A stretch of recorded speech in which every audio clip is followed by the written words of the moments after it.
It lays the predicate and the foundation for the development of a weather satellite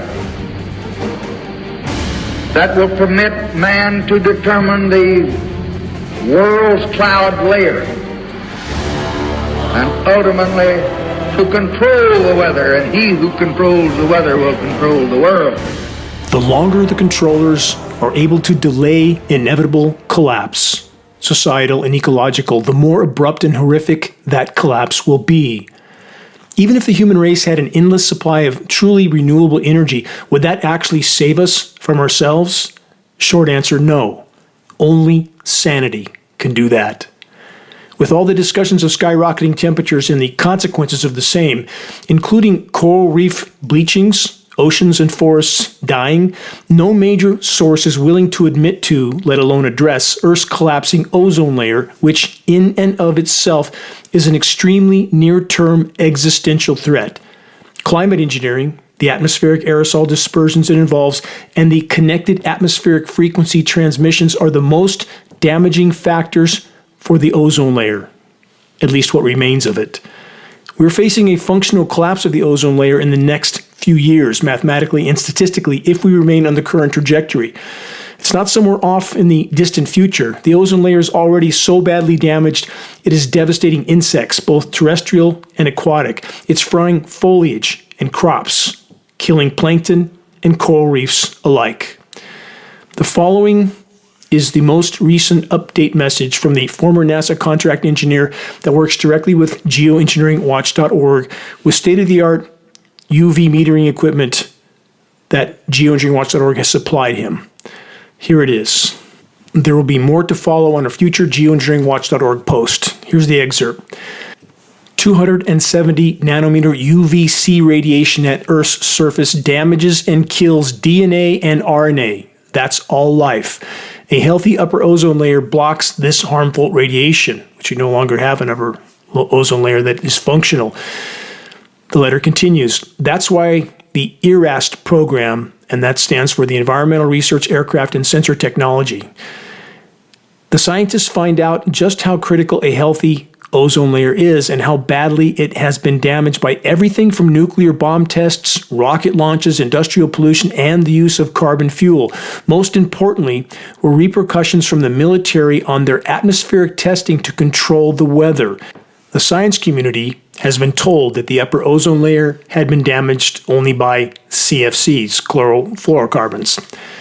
That was a question I gave, and this is a statement from the former NASA contract engineer, the scientists at NASA. How can a CFC, which is much heavier than air, reach over 80,000 feet? I never received a good answer, but was diverted back to the Montreal Protocol. Unless you haven't noticed how badly this planet has been and continues to be polluted, you will soon enough notice when you see there is no food at the stores on the shelves.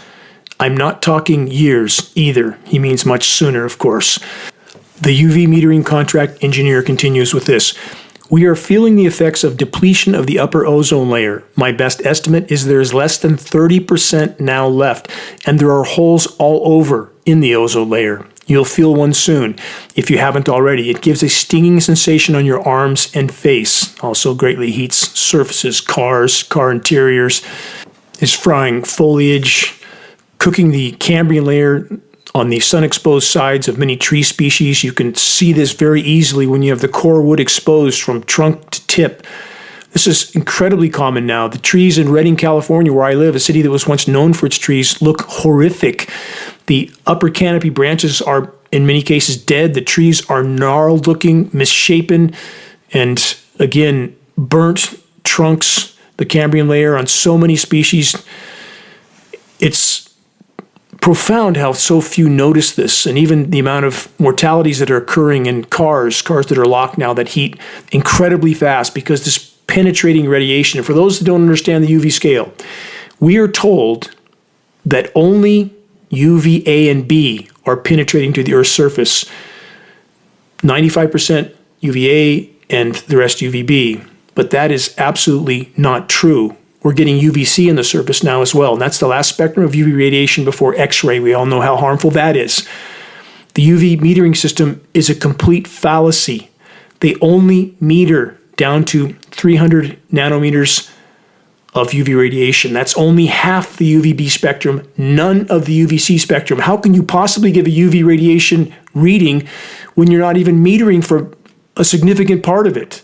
The entire system designed, like so many other aspects of so-called industrialized, militarized civilization, designed to mask the true severity of what's unfolding from populations until the brutal, bitter end, and telling those populations there's nothing to worry about. The sun feels intense because that's just the way it is and the way it's always been when it hasn't been that way. We need to pay attention to our God-given senses on so many levels and on so many subjects. Earth Day just passed.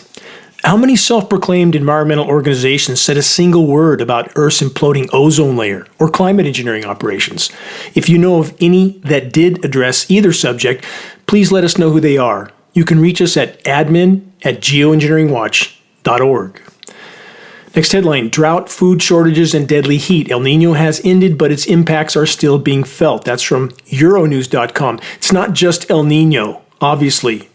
What happens when the food shelves empty out? It's already happening in about 36 plus countries around the world.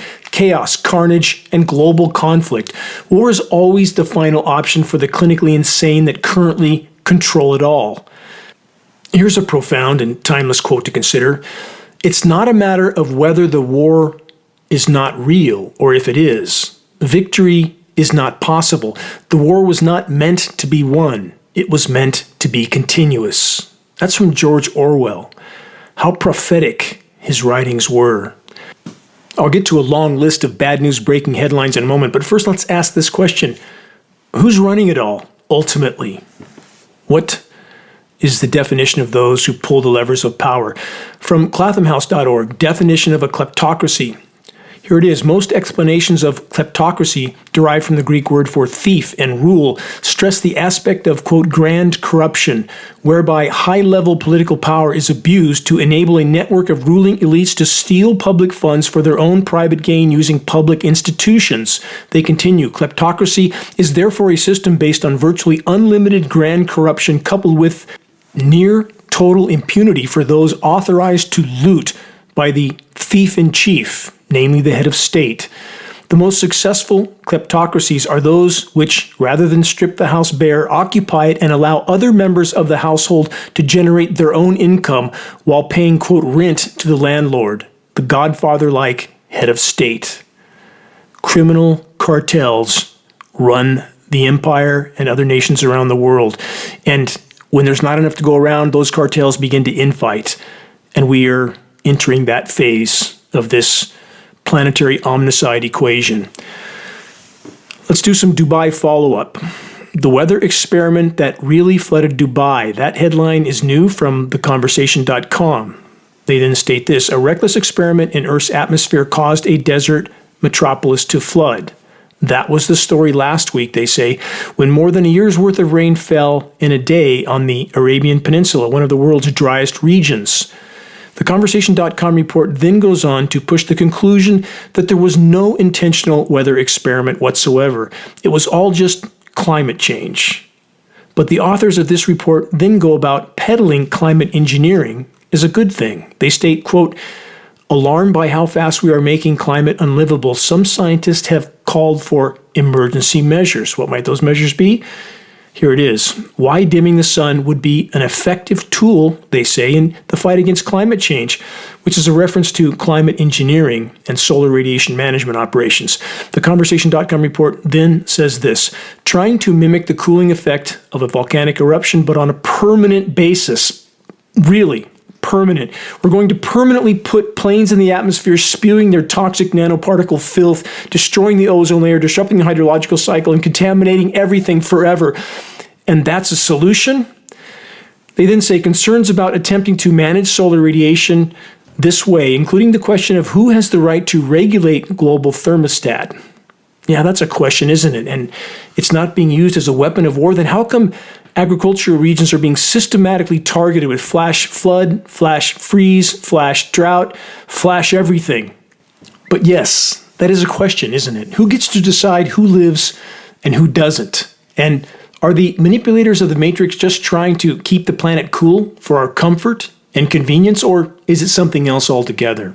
Global weather warfare, just benevolent, or the crown jewel weapon of covert power and control. You decide. And while you're doing it, take a good look at the first 15 seconds of this broadcast posted at the homepage of geoengineeringwatch.org every week after the broadcast goes up. The first 15 seconds on film and on the record for our radio listeners that may not have seen it is a film of former President Lyndon Johnson, 1962, on film on the record, ranting like a lunatic, stating we had the power to control the world's cloud layer then, 62 years ago, and quote, "He who controls the weather controls the world." Does that sound benevolent to you? Does that sound like a benevolent motive? Moving on, here's one more on the Dubai cover-up from phys.org. Quote, "Don't blame Dubai's freak rain on cloud seeding. The storm was far too big, they say, to be human-made." And about this headline, half true, half false, regarding the first half of the headline. Could single-engine propeller-driven weather modification airplanes with a few flares on the wings that drop maybe a few kilos of particles have caused this level of deluge? No. About the second half of the headline, absolutely false. Climate intervention operations have long since been recognized by militaries as a weapon as devastating as nuclear bombs or worse.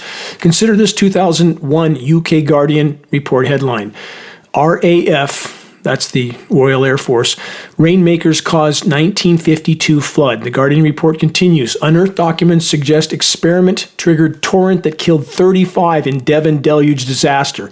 A team of international scientists working with the RAF was experimenting with artificial rainmaking in southern Britain in the same week and could possibly be implicated at this event. Wow, what an amazing coincidence. Survivors of the southern Britain flood called for, but never got, a full investigation into the causes of the disaster.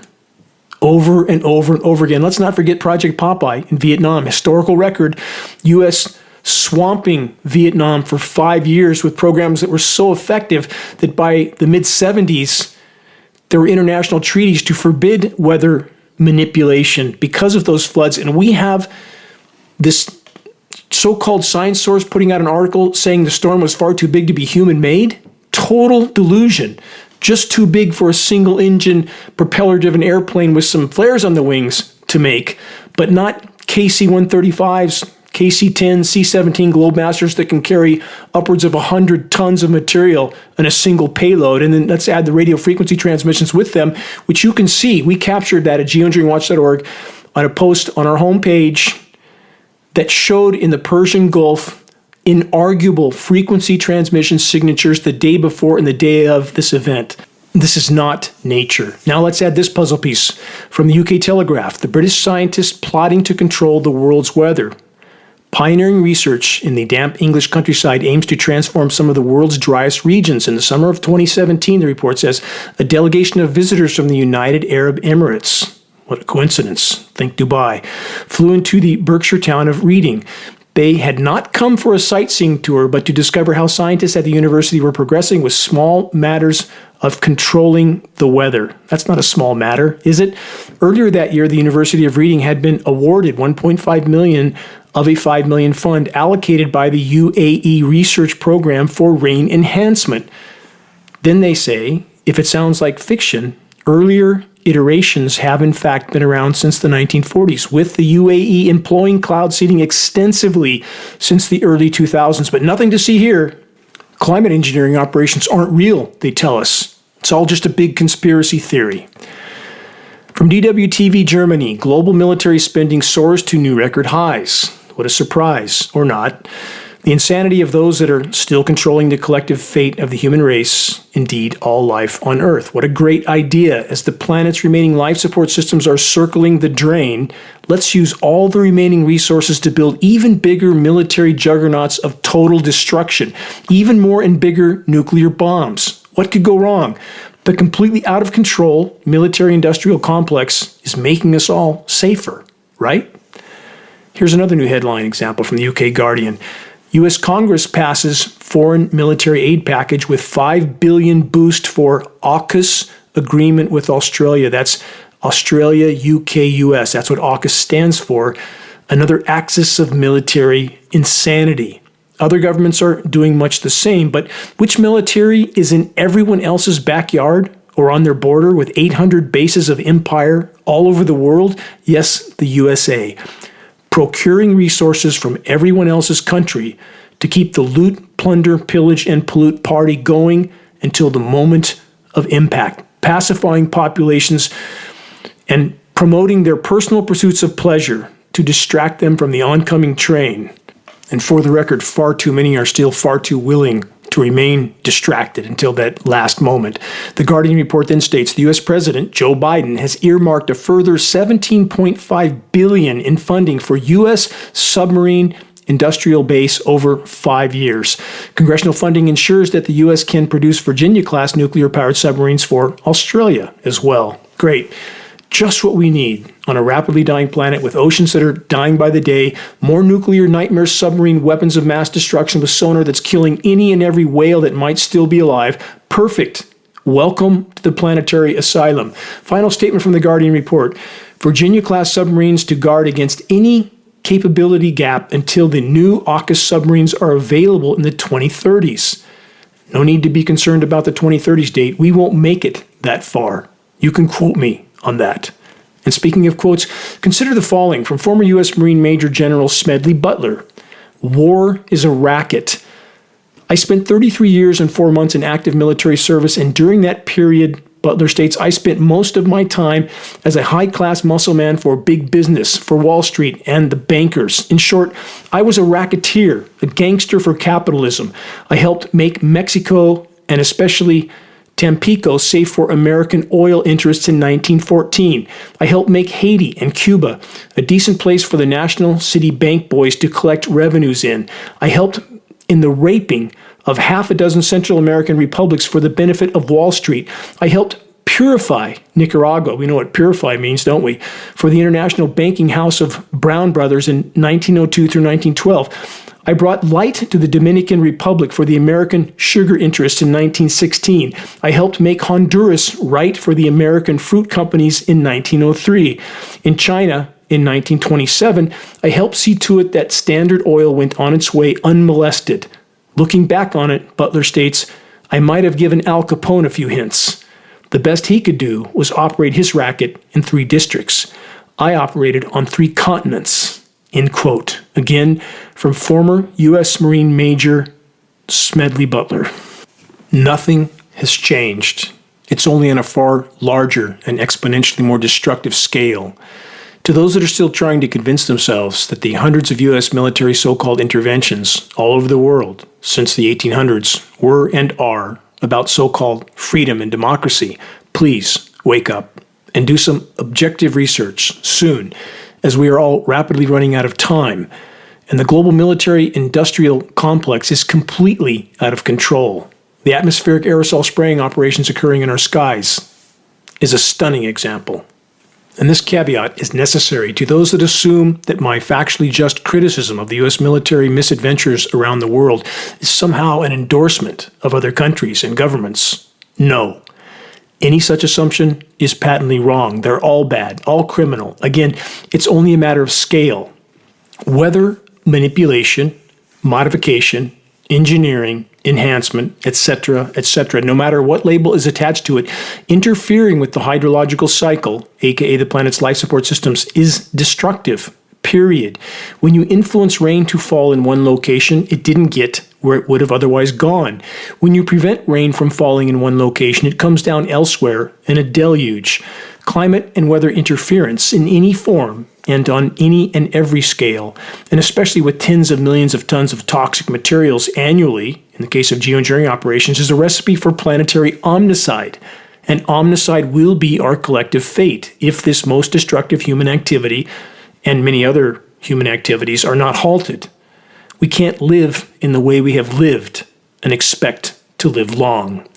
Moving on, new from NPR, very old and worn out news that NPR wants us to think is current and to believe has meaning, neither of which is true or accurate. Here it is. Startups want to cool Earth by reflecting sunlight. There are few rules and big risks. The last part of that is true. Yes, let's all keep pretending that global climate engineering is just a proposal by a few clown characters that attempt a publicity stunt called, in this case, Make Sunsets. They launched a balloon in Baja California, absolutely meaningless. And NPR wants us to believe that this is as far as climate engineering has gotten. Not exactly true. Don't look up. New from scientist.com. They follow up with their version of deception and distraction. Geoengineering could save the ice sheets, they say, but only if we start soon. Shading the planet by spraying aerosols into the stratosphere might stave off ice sheet collapse, modeling studies suggest, but we are running out of time. Really, we should start soon, they say, like over 75 years ago, that soon? And how's that going so far with record low sea ice volume, both poles, volume. Extent is meaningless. That's another falsified statistic. The powers that be are now calling ice pack anything with 15% sea slush or more. That's not an ice pack. That's still 85% ocean. All statistical falsification, but people buy it.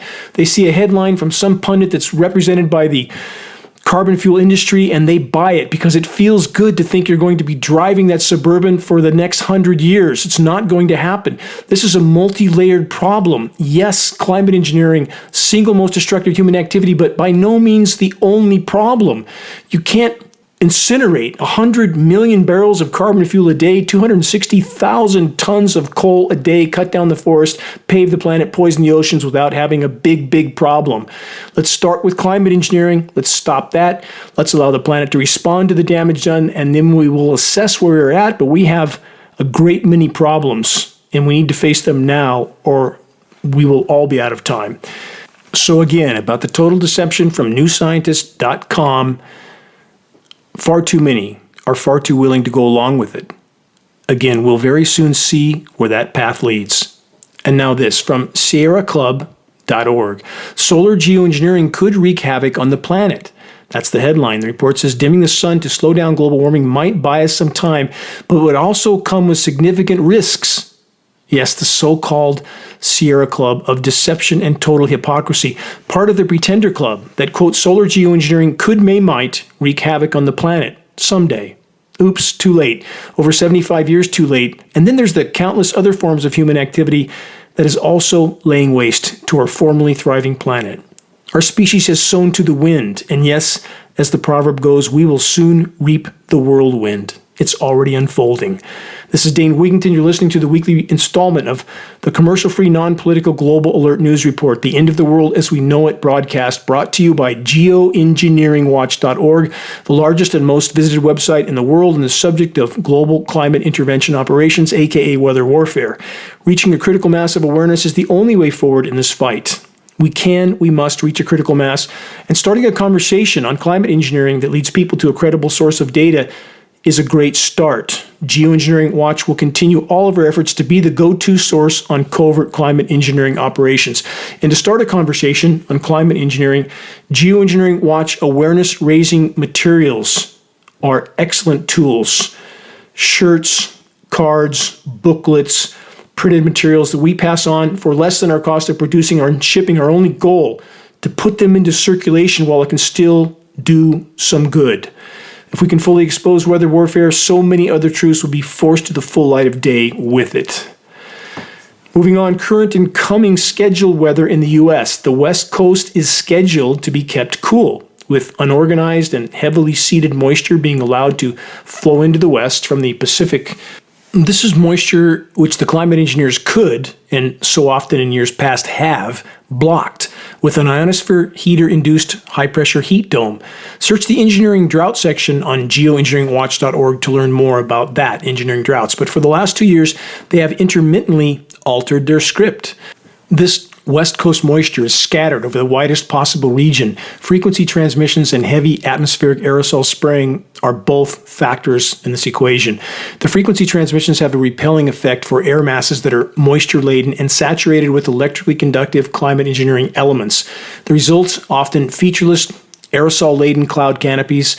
An excess of small cloud nuclei keeps the droplets from combining and falling as precipitation. Dry or slightly drizzly on the ground with some exceptions, and to cover as much sky as possible. Welcome to solar radiation management. Patented processes of chemical ice nucleation cloud seeding can and does create a cold, dense layer of air that settles to the surface and fuels the temperature whiplash scenarios that are becoming the norm. As mentioned in last week's broadcast, since late March at lower elevations in parts of Northern California, we've gone from 80 degrees to snow, back to 80, back to snow, back to the 80s early this week, and now back to the 40s late this week. And this isn't nature. It's climate intervention operations and chemical ice nucleation cloud seeding. As the cold surface air masses are pushed eastward across the U.S. and they collide with the moisture flows from the record warm Gulf of Mexico, where more chemical ice nucleation cloud seeding is conducted over these moisture flows as they enter the U.S., cyclonic rotations and extreme hail are consequences. The weather makers need excess moisture to chemically nucleate into temporary toxic surface cooldowns. The record warm Gulf of Mexico is one of their primary moisture sources. Drought deluge scenarios, the hallmarks of climate engineering operations. So currently, the scheduled weather from NOAA, the National Oceanic and Atmospheric Administration, and NWS, the National Weather Service, both with illegal federal agency gag orders on them, by the way, below normal surface temperatures in the western U.S. for the next 10 to 12 days, and above to far above normal temperatures in much of the rest of the country. And keep in mind, the scheduled weather can always be altered again and again, but the weather whiplash and temperature whiplash scenarios are continuing and worsening. Here's the bottom line. With any discussion of weather or climate from any perspective, there is no legitimate discussion of either subject, weather or climate, without first and foremost acknowledging and addressing the issue of climate engineering operations, period. In this next report from New Scientist, they actually expose the truth, not because they care about it or are invested in it, but because it can no longer be hidden in this case, with oceans, fisheries, and all aquatic life collapsing around the world. Here's the headline. Extreme heat in 2023 linked to drastic slump in growth of marine life. It's far worse than that. They say last year's marine heat wave saw an unprecedented decline in the growth of phytoplankton and algae, which many animals in the oceans depend on for food. More on this dire subject, our dying seas, shortly. Stay tuned. From pvmagazine.com, PV stands for photovoltaic, aka solar power. Here's the headline. Dust and cloud impacts solar across Arabian Peninsula. Really? Just dust? Just clouds? What kind of clouds? The kind that are emitted from the back of geoengineering jet aircraft and then spread out for hours and more, combining and often covering entire skylines? And it isn't just the Arabian Peninsula, is it? Stop and think of this paradox. The pushing of solar power while ramping up solar radiation management operations and the global dimming they create, which devastates solar power production. It is this very fact that drew me into this fight over 20 years now past, the massive loss of solar power from my just completed fully off-grid home that was the cover article for the world's largest renewable energy magazine. Knowing that so-called condensation trails could not possibly be the source of my massive solar power losses, and as vast precipitation and atmospheric testing has proven since, the trails we see in our skies are sprayed particulate dispersions, SRM operations. Please view the groundbreaking documentary The Dimming on the homepage of geoengineeringwatch.org. But matrix media and academia deception continues unabated from AOL.com. Radical experiment shows cloud brightening may be our climate's white knight. Covered a similar headline on last week's broadcast, I believe. This is a new study by scientists at the University of Birmingham in collaboration with U.S. and European universities. They say they have discovered that geoengineering techniques known as marine cloud brightening, which is a form of solar radiation management, could be a more effective, quote, painkiller for climate change than previously realized. However, they say any kind of climate tool under the tech umbrella of geoengineering will draw suspicion. Scientists, for example, aren't sure how MCB, marine cloud brightening, which is SRM, could affect ocean circulation patterns or, and it is affecting those patterns, by the way, when you affect upper level wind currents, you affect ocean currents. And now we have oceans pumping warm water into the Arctic where it's thawing formerly frozen methane deposits on the seafloor that are then releasing, migrating through the water column, entering the atmosphere, migrating into the atmosphere, spreading out and covering the planet like a layer of glass, trapping heat 120 times more effectively than CO2 over a 10-year time horizon. Think about that. None of this mentioned or addressed by any of the geoengineering peddlers. They say, or if it could increase rainfall in some places while reducing rainfall in others. Exactly what I've stated. Again, drought deluge scenarios. Been stating this for 15 years at Geoengineering Watch and many years even before that. But proponents, they say, emphasize that the world is already being geoengineered by human-created greenhouse gases, and that the side effects of marine cloud brightening could potentially be preferable to the devastating costs of climate change. We already know enough to know what weather warfare is doing to the planet. It is completely disabling the planet's ability to respond to the damage already done by other sources of human activity. Toxifying soils, killing root systems, turning massive former carbon sinks, aka tropical and boreal forests, into carbon sources. They're now releasing more carbon than they absorb. I'll get to more of that later in this broadcast. It's called VPD, vapor pressure deficit, which no one from academia seems to know about, let alone address. We know at geoengineeringwatch.org and have tried to sound the alarm on this for so many years. What's wrong with academia? What's wrong with the so-called experts that don't seem to have a clue about the very field in which we're told they're experts? They're either criminally negligent of this very field or they're lying. Take your pick. That last statement from America Online, this report, is reminiscent of the statement from the world's most recognized geoengineer, Dr. David Keith, when I confronted him at an international geoengineering conference, what Dr. Keith called, quote, a risk-to-risk scenario. If you want to see my confrontation with Dr. Keith, please view the Dimming documentary. It's all there on film and on the record. So after 75 years of covert climate disruption operations, do you think these programs are, quote, preferable to letting nature take its own course? Does that question even deserve an answer? Next up, Biden to the rescue. From NBC News, Biden is marking Earth Day by announcing $7 billion in federal solar power grants. They say Biden is working to energize young voters for his re-election campaign. Great idea, Joe. Let's cut down more forests to build massive solar farms that the chemical ice nucleation cloud seeding extreme hail can then completely obliterate, which means even more solar panel sales. Panels which, for the record, are not actually, quote, renewable and are built with many toxic materials, hexafluoroethane being one, that's 17,000 times more potent than CO2 as a greenhouse gas. That's something nobody ever tells you, do they? And all these panels will end up in so-called landfills. All this being said, solar is by far better than outright burning of carbon fuels, but it's not, quote, renewable in the sense of the word that we're being trained to believe.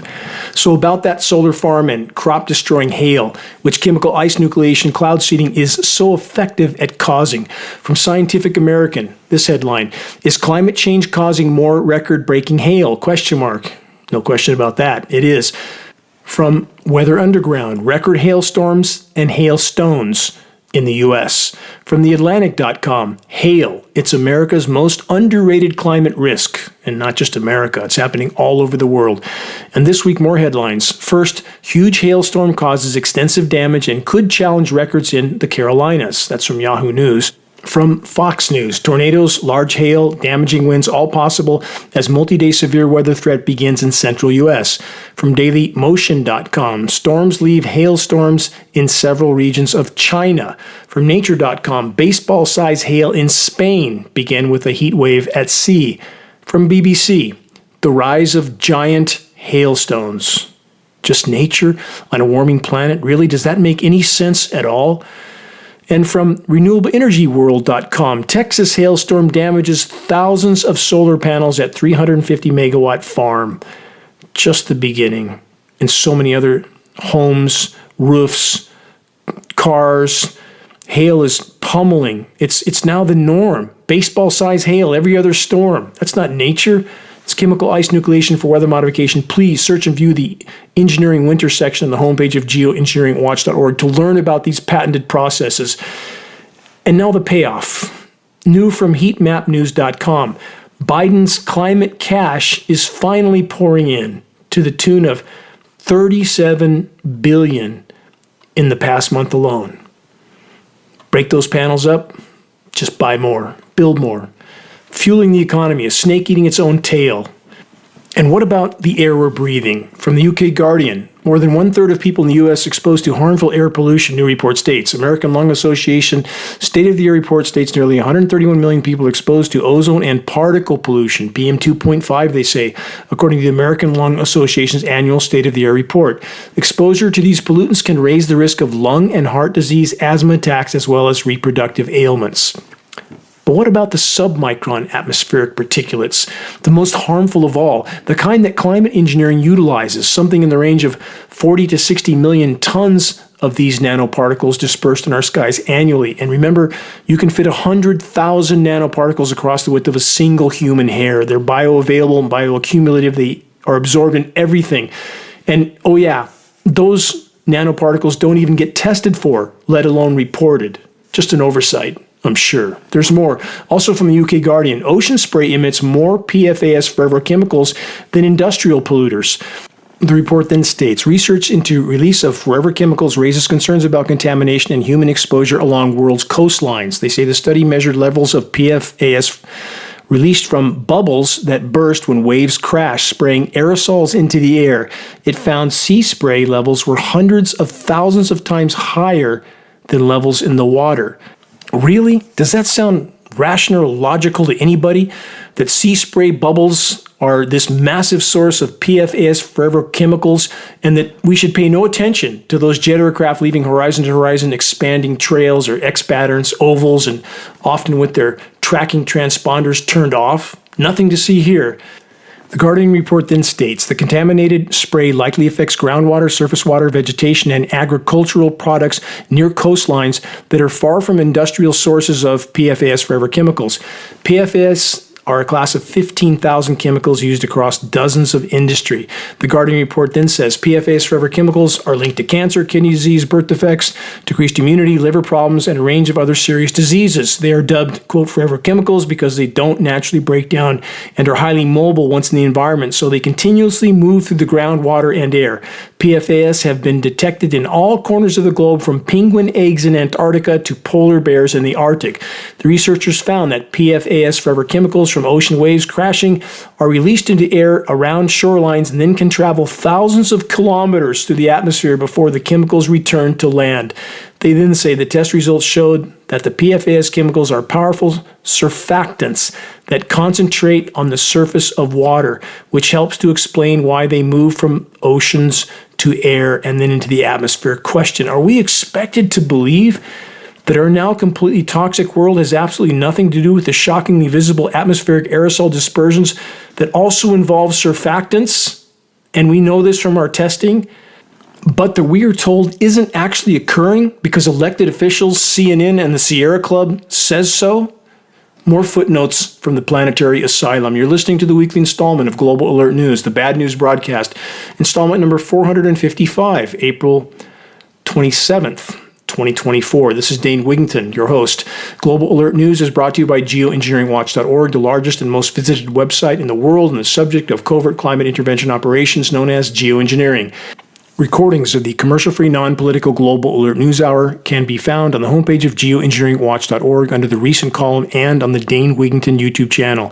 Geoengineering Watch wishes to express our deepest gratitude to those that have helped us to expand our reach and thus our voice in this desperate last-hour effort to sound the alarm. If you're on our email list, please put us on our email contact book so that our mailouts don't go to the spam files. Please help us to share the groundbreaking documentary The Dimming, which fully exposes the climate engineering atrocities, now with, I believe, 10,200,000 plus views on YouTube. The best way to share is by circulating the direct link to The Dimming by email directly from the homepage of Geoengineeringwatch.org. Sharing directly helps us to overcome social media censorship. When viewing our YouTube of The Dimming or Global Alert News or any other Geoengineering Watch video on YouTube, please subscribe, share, and comment, all of which helps us to circulate critically important data to a much wider audience. About reaching those that still aren't recognizing what's happening in our skies, here's one way: by starting the conversation with Geoengineering Watch awareness-raising materials, which can be found on our homepage. Our printed materials, again, we pass on for less than our cost of producing and shipping. Our only goal, to put them in the hands of activists while we can still make a difference at this late hour. Our geoengineeringwatch.org hoodies and shirts are both great conversation starters. Both can be found on our homepage. We have scannable business cards and bumper stickers, all effective tools to help strike up a conversation on the climate engineering issue. Again, reaching a critical mass of awareness on this issue is the great imperative of our time. If we can expose it, we can stop it. If you're willing to share a picture of yourself with a Geoengineering Watch t-shirt or hoodie, perhaps at a local mall or somewhere busy, please send your photo to us so that we can post it as part of our activist compilation, which is now part of our materials page. The images encourage others to make their voices heard in this all-important battle to sound the alarm. And to all those that are steadfastly committed to this absolutely must-win fight for everything that matters, as always, my deepest gratitude to you. Our collective efforts is what it will take to make a difference at this late hour. As we cover more headlines, remember to consider climate disruption operations fuel drought and deluge scenarios. The disruption of precipitation in one location can, and all too often does, create deluge in another location. Question: are both scenarios potentially seen as a benefit to those in power? Control the weather, control food supplies, and societal functionality, control the world, at least for a while.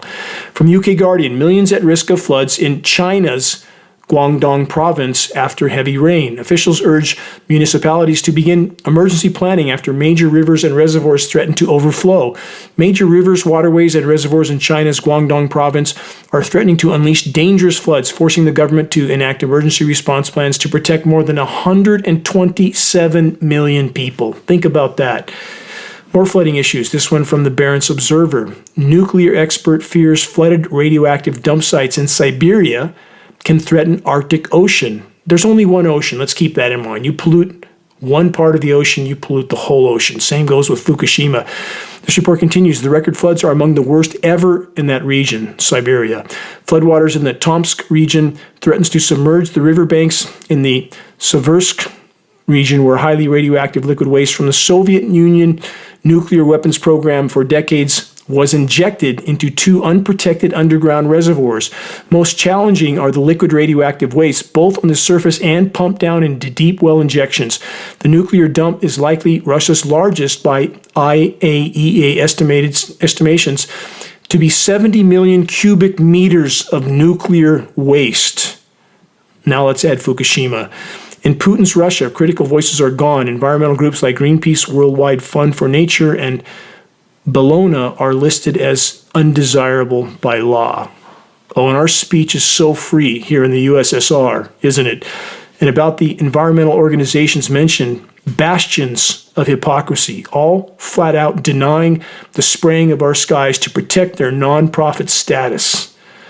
More flood reports from AP News. Heavy rain brings deadly flooding to Kenya and Burundi. From the New York Times, flooding inundates Kenya, killing at least 32 and displacing thousands. Heavy rains also pounded other nations in East Africa, including Tanzania, where at least 155 people were killed, according to the country's prime minister. From AP News, Pakistani province issued a flood alert and warns of heavy loss of life from glacial melting.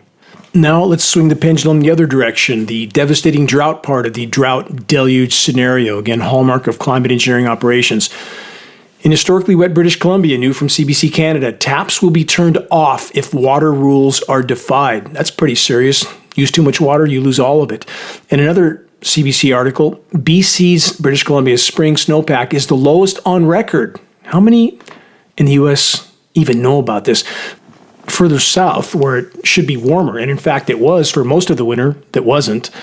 But nothing a big blast of climate engineering and patented processes of chemical ice nucleation cloud seeding can't fix, or should I say harm the environment even more than all the various forms of weather whiplash that has already been inflicted on populations. From MSN.com, freeze weather warning issued for 9 states as temperatures plummet. Freeze weather warnings have been issued as temperatures are set to plummet in several Midwestern states on Sunday. Warnings are in place for 9 states: Illinois, Iowa, Kansas, Minnesota, Missouri, Nebraska, Pennsylvania, and Wisconsin. Isn't that 8 states? I think that's only 8. Cognitive breakdown in so many arenas.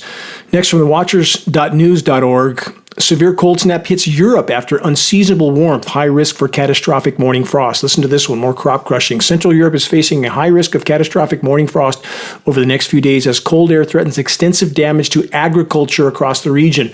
Meteorologists from Severe Weather Europe have issued warnings about potentially severe impacts on blooming fruit trees, vineyards, and crops following a swift transition from unusually warm conditions. This severe temperature fluctuation poses a direct threat to the region's agriculture, particularly to the fruit and vineyards now vulnerable after early blooming, What a surprise. Just has been done over and over in other parts of the world. Excessive warmth, crops and flora bloom and bud, and then all gets a chemical surface flash freeze. Control, control, control. That's the bottom line. Then this contrasting new headline on Europe. Increasingly hot European summers are hammering health, report says. Back to the atmospheric particulates, which are named in this report. Again, not surprisingly, the smallest and most dangerous kind, the climate engineering kind, not named. From another part of the world, this stark contrast. From news.un.org, aka the UN News, Gaza heat wave brings new misery and disease risk to Rafah. Unexpected blistering temperatures across Gaza have added to the daily misery faced by the enclave's people and sparked new fears of disease outbreak amid a lack of sufficient clean water and waste disposal, UN humanitarians said on Thursday. Again, this report from the UN News. Question, is this just another tragic coincidence for this already long-suffering population? You decide. More on the collective fate of those the predator-parasite class sees as the expendables. From phys.org. So hot you can't breathe. Extreme heat hits the Philippines. From that report, extreme heat scorched the Philippines on Wednesday. This is an ongoing story, forcing thousands of schools to suspend in-person classes and prompting warnings for people to limit the amount of time spent outdoors. Also from phys.org, thousands in heat wave hit Bangladesh. Pray for rain, the report says. The report then states life has become unbearable due to lack of rains. That's a statement from an Islamic cleric that held morning prayers. He continued, poor people are suffering immensely. From ESPN.com, what we should all be most worried about. Football's climate change threat, flooded stadiums, and too hot to train. Wow. How can we bear it? Could a few games be canceled before total collapse? That would be horrible, wouldn't it? From CBS News, climate change a health risk for 70% of world's workers, UN warns. Excessive heat, extreme weather, solar UV radiation, and air pollution have resulted in alarming increases in some diseases. All of this is completely inseparable. When we don't see blue skies anymore, what do people think is making them not blue anymore? Question, can any of these factors be separated from climate disruption operations? Not so much. On to the scheduled weather, now becoming too runaway to keep chemically cool. From MSN.com, U.S. weather, near nationwide heat wave could begin next month, threatening one of America's hottest summers on record. Like last summer, hottest global summer on record in the Northern Hemisphere. They say a near nationwide heat wave could begin as soon as next month as meteorologists sound alarm bells for weeks of extreme weather. Guess that means buckle up, eh? From MSN.com, the wet bulb set to kill hundreds of thousands of people if temperatures and humidity levels continue to rise, and they will. Temperatures are continuing to rise to fresh all-time highs as global warming accelerates. People have started to die because of the extreme heat, and it's only a matter of time before the wet bulb effect will kill large numbers of people. If you're in a chemically cooled part of the U.S. or other first world nation, that's not the state of the whole world. Please look further than your own doorstep. If the body can't cool down, it will eventually overheat, triggering respiratory and cardiovascular issues and even death. If the victim cannot quickly find another way to cool off, then the wet bulb effect kills within 6 hours, according to a landmark study, reports Reuters. Wet bulb definition, a combination of temperature and humidity at which the human body can no longer cool itself because it's too humid for sweat to evaporate. Moving on to more on our dying seas from cosmosmagazine.com. Scientists respond to global mass bleaching declaration, aka coral reefs dying all over the world. From newscientist.com, as mentioned at the start of this broadcast, again, extreme heat in 2023 linked to drastic slump in growth of marine life. It's mass die-off. It's not just a slump. From Reuters.com, emperor penguins suffered mass breeding failures in 2023 amid record low sea ice. From the Washington Post, another major institution predicts a record year for hurricanes. Here's the headline. Forecast Group predicts the busiest hurricane season on record with 33 storms, though the scheduled weather script can be changed at any given time. And let's consider this headline from ehn.org. The planet's largest ecosystems could collapse faster than we thought. They're talking about the Amazon, and it's not faster than they thought. It's faster than they were willing to tell us. And the Amazon isn't as large as the global oceanic ecosystem, which is also collapsing at blinding speed. For the record, we're already there. Forests all over the world are completely imploding and often incinerating. We're already down to 1/3 of the global tree cover that we had at the dawn of civilization, aka 2/3 already gone with the rest dying fast. Mass global reef bleaching and collapse now. Even larger ocean ecosystems of kelp forest, 90% collapse now. Global food fish populations, 90% collapse now. Plankton populations in the Atlantic, 90% collapse now. Insect populations, aquatic and terrestrial, 80 to 90% collapse now. Again, collapse isn't coming someday. It's kicking in the front door now. So, where does all this leave us? The following is a profoundly accurate statement from a comment thread in last week's broadcast. Here it is. So you're having a spiritual awakening, ? You have lost all your, quote, friends, ? You can no longer work a, quote, regular job, and your family thinks you are, quote, crazy, ? Congratulations, ! You have escaped the matrix, ! That's about how it works, isn't it? You find out very quickly where you stand with so many when you're not willing to turn two blind eyes to profoundly painful truths. Challenging someone's chosen perception of reality can, and often does, trigger defense mechanisms, anger, animosity. I've been witness to this so many times from so many individuals, family, and former friends that will very possibly keep their eyes wide shut until the moment of impact. The predator-parasite class knows that many won't be here much longer due to the rapidly accelerating global ecological collapse. Why are so many not only allowing the controllers to decide who goes first, but the vast majority are actually actively or passively assisting the controllers with their agendas and objectives? It is absolute folly to rely on matrix media to tell you the unspun truth about anything, to draw any conclusions as to the state of the world and of who is doing what to who. Objective research is absolutely necessary. The role of matrix media is to deceive, polarize, and divide until the moment of impact. Never forget that.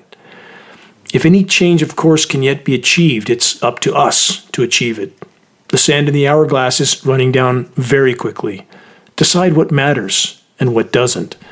Remember what belongs to you, your will, honor, morality, virtue, and what doesn't, aka everything else.